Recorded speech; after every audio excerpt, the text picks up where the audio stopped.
Bookworms, welcome to the Weekend Readers Book Club. Thank you for joining us. In this episode, we are discussing Growing Wings, the inside story of Red Bull Racing by Ben Hunt.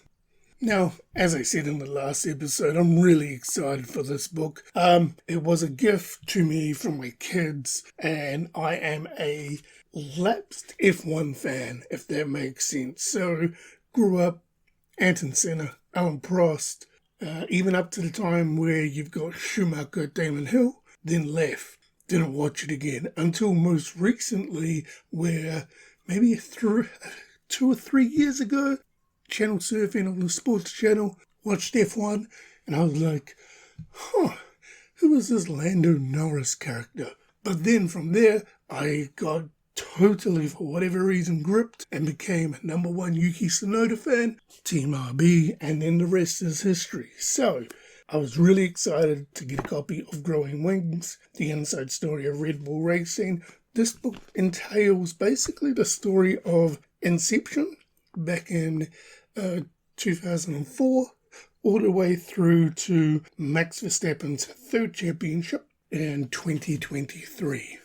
So, I have just finished Growing Wings, the inside story of Red Bull Racing by Ben Hunt, and these are my views and, discussion points on the book. First off, this book was really insightful.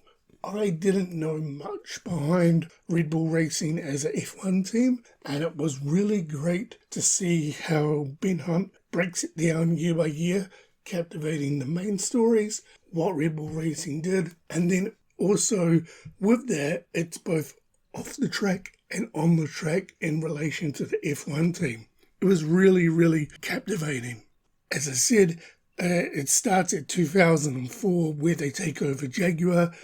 From there, you go through the Sebastian Vettel, Mark Webber era, then you go through the Lowell era, and then you go through the, Ricciardo to Max Verstappen era, and then just Max and, Chico as at the end of 2023 season.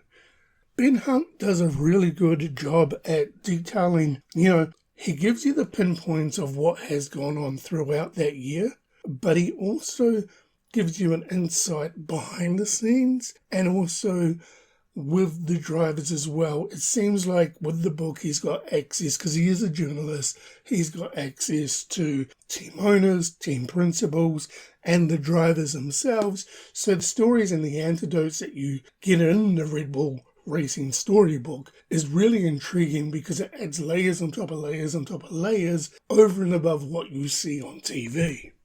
Now, I will say that I thoroughly enjoyed this book. It captivated me start to finish. Even the part where old Mad Max gets all mad after his, first year. It was intriguing to see the dialogue both from Max Verstappen's point of view and Lewis Hamilton's point of view, and his, Max's second year of racing. And it also was enlightening to see the supporting players. And I will say the likes of Mark Webber. I know Mark Webber is a F1 racer in his right mind and in his right accord, but he did play second fiddle to Sebastian Vettel, so that was intriguing. Then also the Daniel Ricciardo portion of it was intriguing too, where potentially he was going to be the next best thing, but unfortunately old Maxie came through and outshone everybody. Now, I will say this, while I thoroughly enjoyed the book, there is one bad side to this book, but it's not to do with the book itself. It's to do with media or information that you can source online. As it's broken down year by year, I found myself wanting to go in and see the races that they were talking about, the incidents, the interviews that they were talking about, post-race. And it was a struggle to find online via the likes of, say, YouTube, where I think that if you're going to pick up this book, you may need F1 TV to coincide of it, especially if F1 TV's got the back catalogue of all the races, pre-races, and then the post-race interviews, because There's a lot of reference in this book, and it's great. It gives you a great insight, but I found myself wanting to see what exactly they were going on about, and I struggled to find a lot of the races, especially when Sebastian Vettel and the Max Verstappen dominant Red Bull eras. I wanted to go through and see those, but unfortunately I couldn't find full races available like on demand on YouTube. I'm guessing it is on demand with F1 TV, so I would say if you're going to read this book, good thing to have maybe F1 TV if you've got, on demand races from 2004 onwards. So the question is now, since I've read it, is Growing Wings, The Inside Story of Red Bull Racing by Ben Hunt be going onto my bookshelf? The answer is absolutely yes. I love this book. This was so much fun to read. It was a good insight into the history of Red Bull Racing.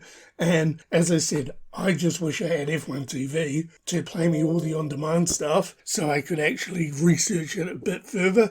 But with what I got with Ben Hunt and this story, really enjoyed it. So with that being said, welcome, Growing Wings, The Inside Story of Red Bull Racing by Ben Hunt. Welcome to my bookshelf.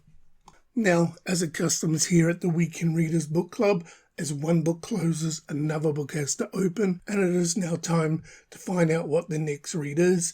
And Bookworms, we can confirm that the next read for the Weekend Readers Book Club is Supermarket by Bobby Hall. Now, I got this book. This is an ex-library book. I managed to pick it up for free. They were giving free books away and I managed to pick it up because I saw who Bobby Hall is. Bobby Hall is the artist known as Logic, the hip-hop rapper dude. So it's a celebrity-written book, but Supermarket by Bobby Hall, you are the next read for the Weekend Readers Book Club. So Bookworms, that was my review and discussion of Growing Wings, The Inside Story of Red Bull Racing by Ben Hunt, a book that I thoroughly enjoyed. A book that, it's like a time capsule. 2004 onwards, take over a Jaguar, the lull season, then it's the Mark Webber show, then it's the Sebastian Vettel show, then it's a lull because Sebastian Vettel goes elsewhere, then it's the Ricardo show, then it's the Max Verstappen show. Like, this book was really intriguing, and I can't, this book is just awesome if you're an F1 fan, and you're somewhat a Red Bull fan. Now, I will say this, it did make mention in the story of them purchasing Toro Rosso or AlphaTauri, what was previously known, or Team Racing Bulls or Team RB. They talk about the interchangeable portion of the drivers between Red Bull Racing and Team Racing Bulls or Team RB or AlphaTauri. They cover that. It stops really once we get to the Max chapters because it's about, Max Verstappen really and how he sort of transformed Red Bull Racing into the new generation of racing per se. But yeah, a lovely book, an enjoyable book, and a book that I would highly recommend if you haven't read it if you're an F1 fan. So with that being said, Bookworms, thank you again for joining us. And until next time, when we discuss Supermarket by Bobby Hall, happy reading.